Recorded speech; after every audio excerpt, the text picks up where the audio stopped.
I pozdrav svima ljudi, dobrodošli u drugu epizodu kako namestiti Bandicam. U prošloj epizodi zaboravio sam da stavim link, tako da ću u ovoj epizodi da vam se iskupim. Kao što vidite, morate da idete na podešavanja, ovdje snimate koliko hoćete, ovdje stavite koliko možete megabajta.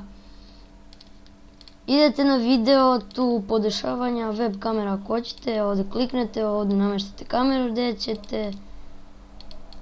Zvuk treba ovako, mikrofon, high definition audio device, oba, logo stavite šta hoćete, efekti ovdje, boja pri levom, pri desnom kliku, opcije, tu nešto, ovdje slike na šta ćete da slikate, na koliko hvatanja slika. Ovdje čuvate video snimke i ovdje se registrujete ako hoćete da snimate više od 10 minuta.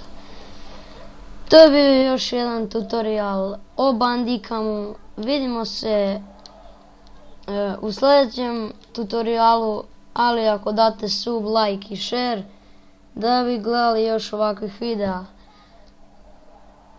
Doviđenja!